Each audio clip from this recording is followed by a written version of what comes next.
Show. This is Breaking Ice, Building Bridges. I'm your host, Byron Jackson. I have this question mark on my mind simply because I get the name of this show confused on a daily basis. So I don't know if it's Building Bridges, Breaking Ice, Building, Breaking. So I have no idea. This is your host, Byron. I'm happy to be here.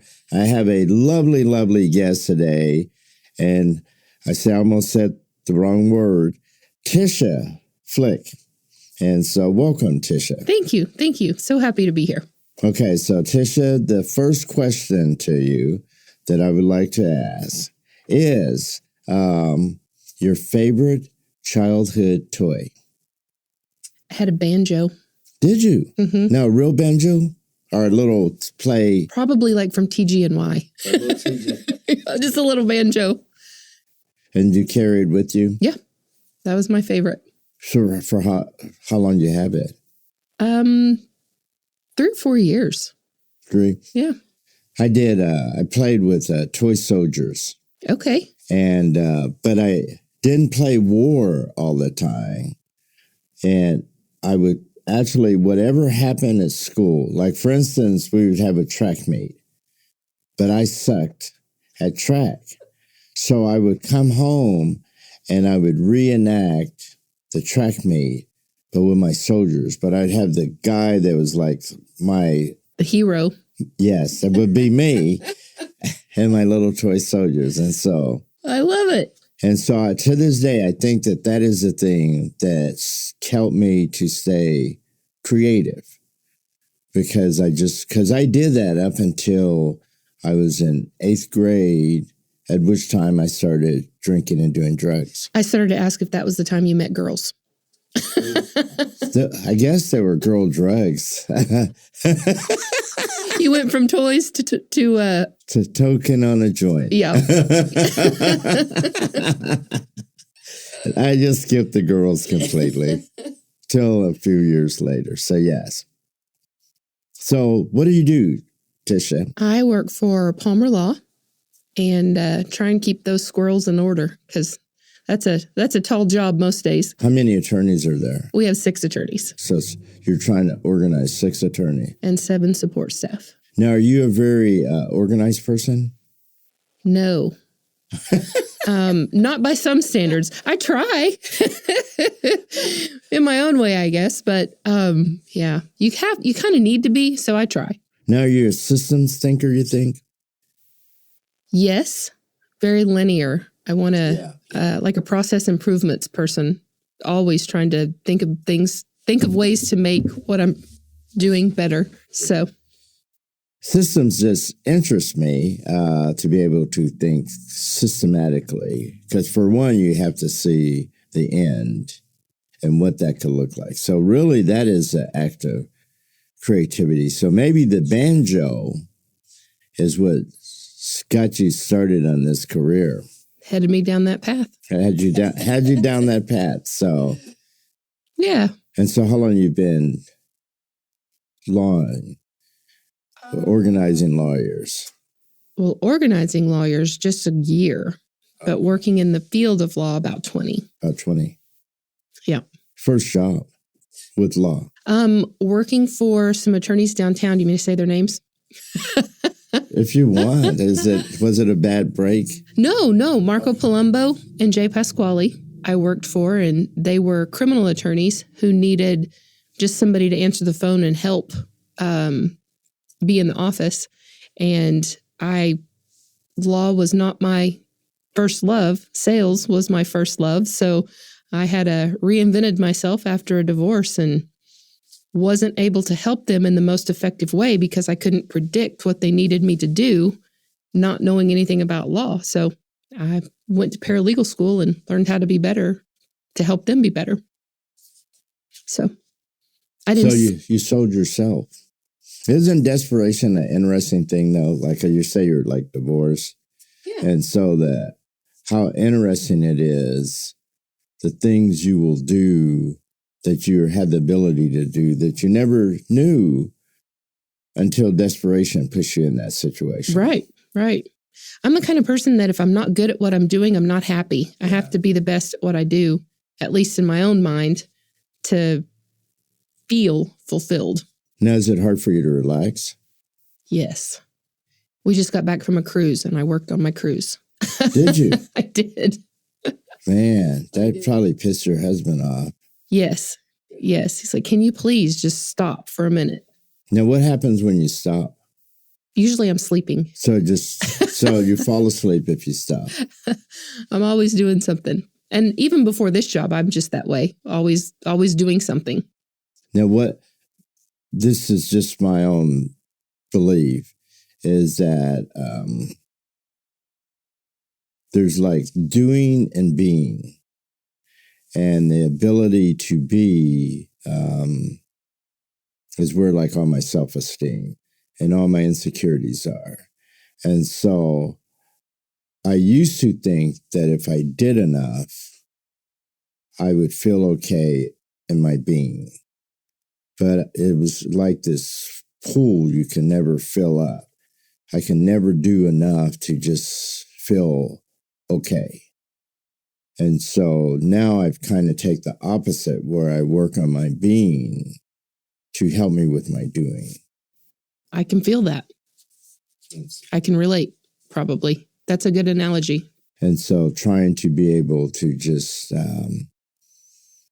be, and it's hard because people's stuff is like right in your face, like I need blah, blah, blah, blah, blah.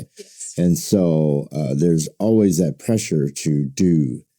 And so to be able to take a breath and go, like what am I feeling now? And so I'm feeling anxious. So let me breathe. Okay, let us begin. I mean, before I came in here, like what I was coming, because I was coming from a meeting. And so I didn't want to bring that meeting into here. So to be with you, I took a breath and I came in and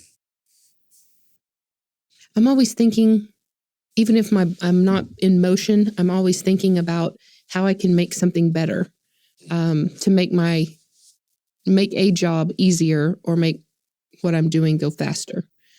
What's so funny is if you died right now and you could go to like your funeral, probably everyone in your life will tell you how much you mean to them. I have thought about that. And so you should be able to enjoy that yourself, that other people enjoy from you. Very good point. Well, it's free. So, so one divorce for you. Yeah. Well, say you beat me. I actually beat you because I've had 3 divorces and what? So 4 marriages. And so, but okay, on the good side of this, Tisha, is I'm 72. So I'm saying a marriage like every decade or so is not. Right. And so if I would live shorter, if I would have died when I was 50, it would only been 2.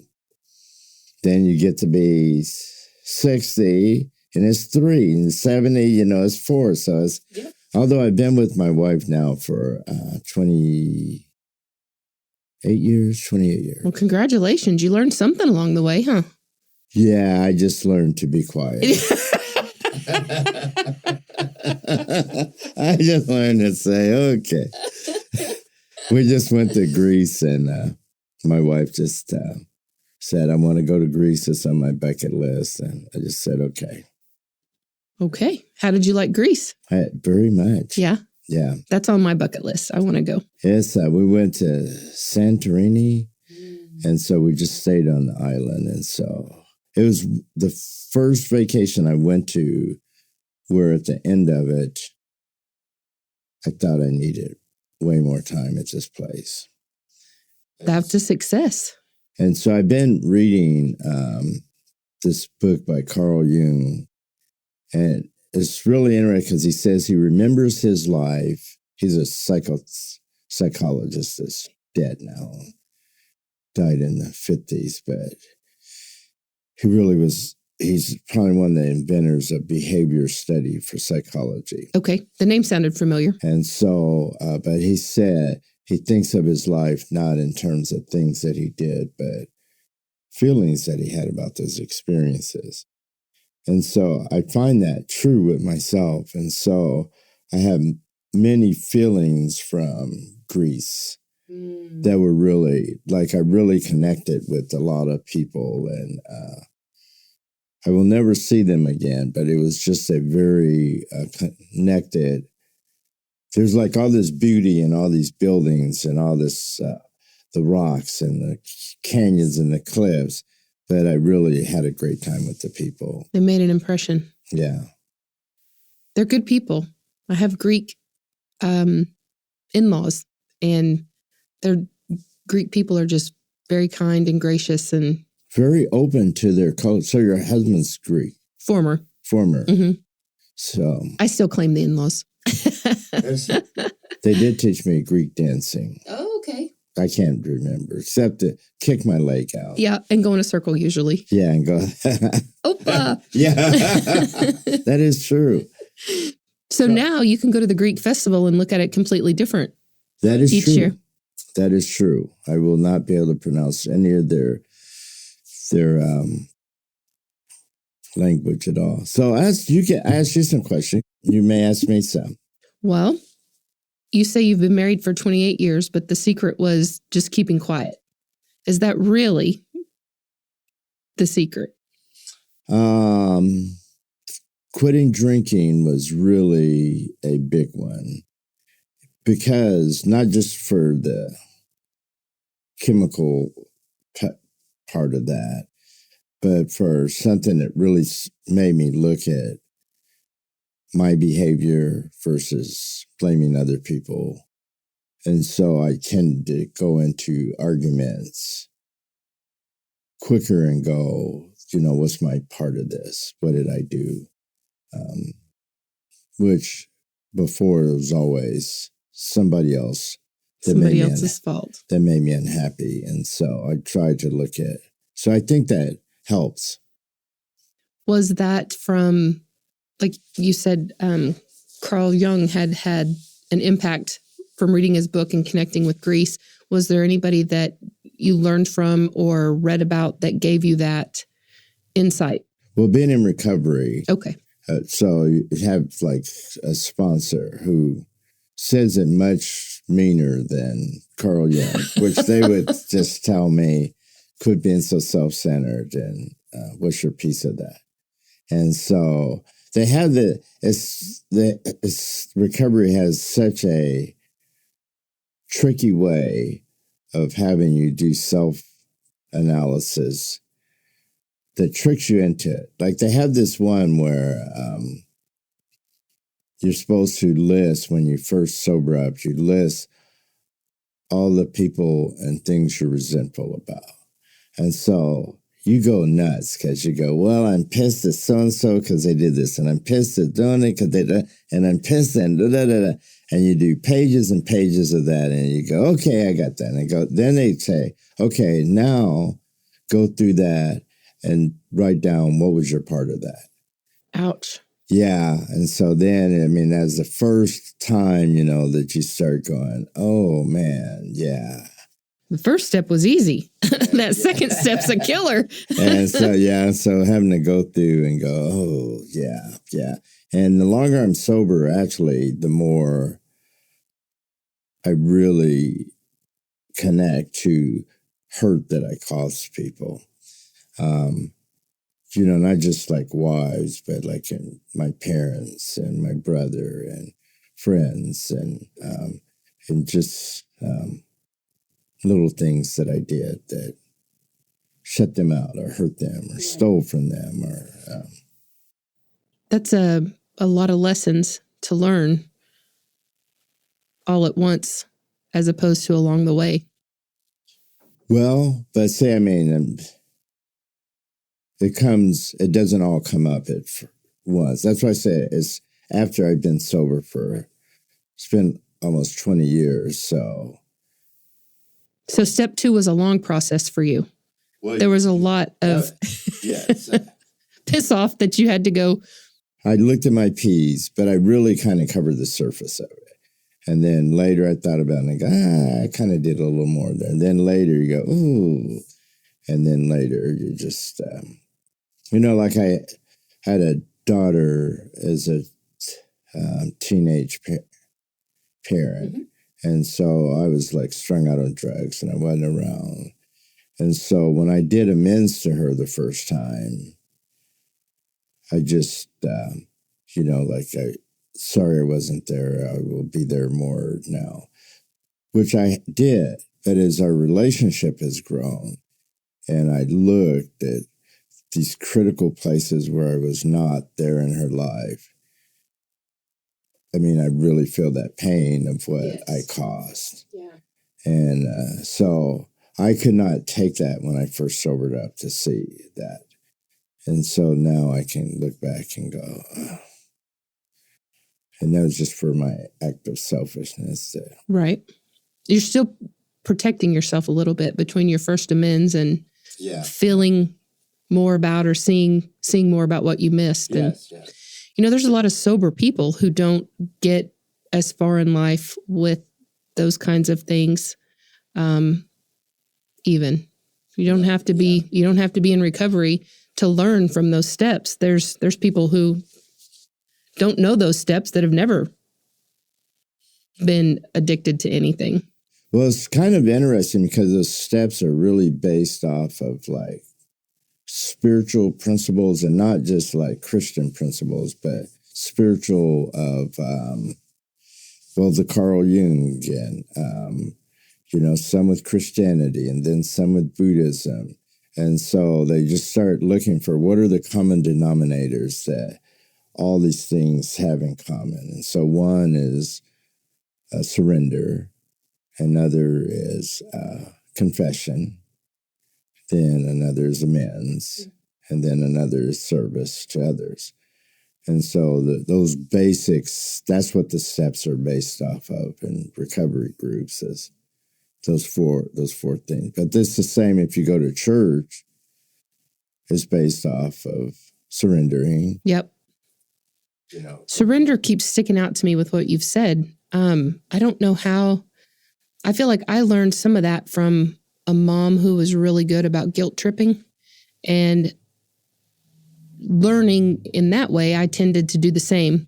But as I've grown and learned and surrounded myself with people who were more spiritual and learning in more healthy manners, a lot of those things that I was taught as a child are good. The way I was taught them might not have been the best, but the surrender part's very difficult, I think, for me, for anything. Just being a self-sufficient, independent, strong-willed, stubborn individual, giving up and surrendering to anything. You know what I found with myself is that, like, I was taught to survive. And so my go-to was survival mode. That's it, yeah. I mean, you could come in here and say your car's on fire, the building's burning down, and I click into a gear where I go, okay, what do we have to do now? I mean, things don't overwhelm me. Well, what I found is I started fighting and being in fighting situations that I didn't have to survive. And so I go, I really need to change that go-to to a different thing. And so I try to experience things versus survive through things. Be in the moment. To be in the moment more. Which kind of takes us back to where we started about not being able to rest. It is. See, it's a theme for you here. It is. This is why I think there's no coincidences in the universe. Therapy by Byron. And I thought I was going to a podcast. I'm tricky like that. But most people enjoy it. Yeah. Except my children. My 22-year-old goes, Dad, you're blowing that out your ass. I go, thank you. It's good having this talk with you too. I love it. But even for them to have the trust in our relationship that they could say that to me. That's huge. It's a huge thing. Yeah. Because I know they will tell me anything. That's something. And so it's hard when your kids, man, just kind of, how old are your children? 27 and 16.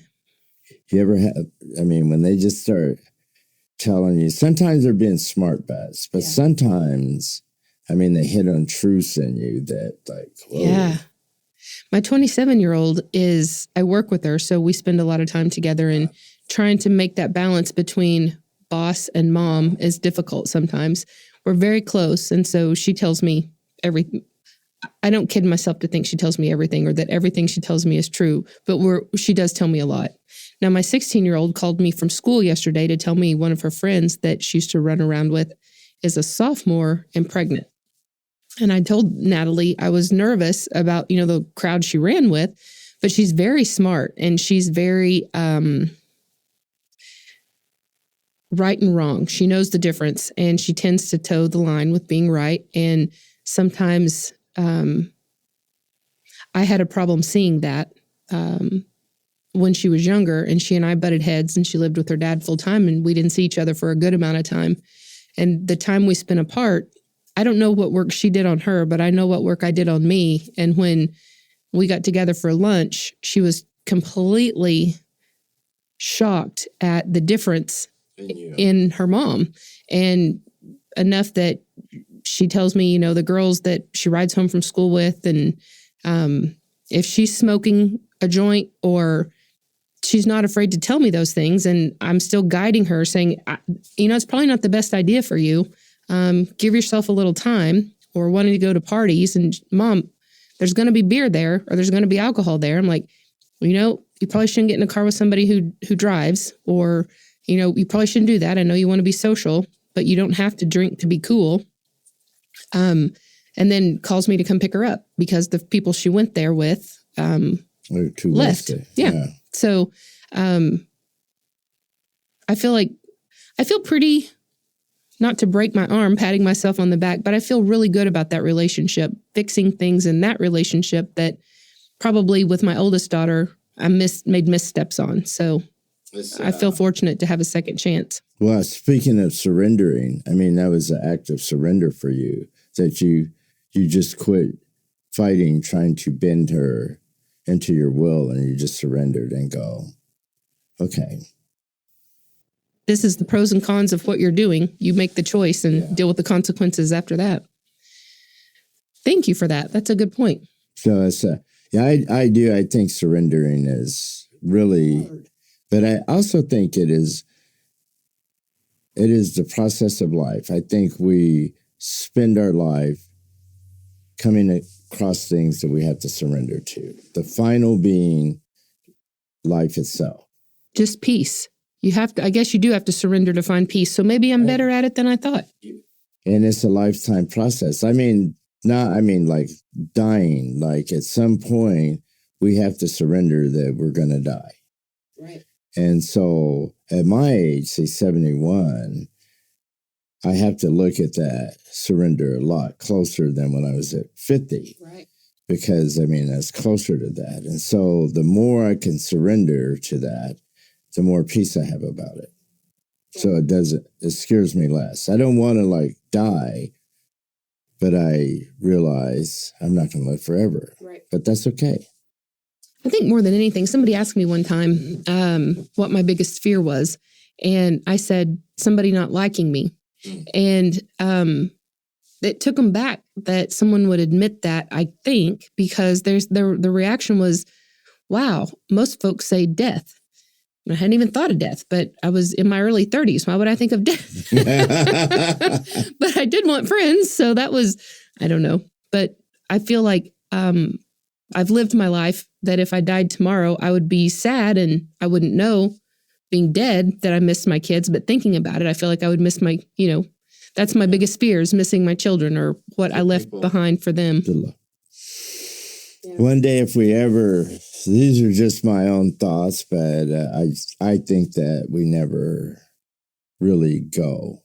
I don't either. I think our consciousness lives forever. And so from the things I read, like when I read things, if it feels true, I kind of lean into that a little bit more.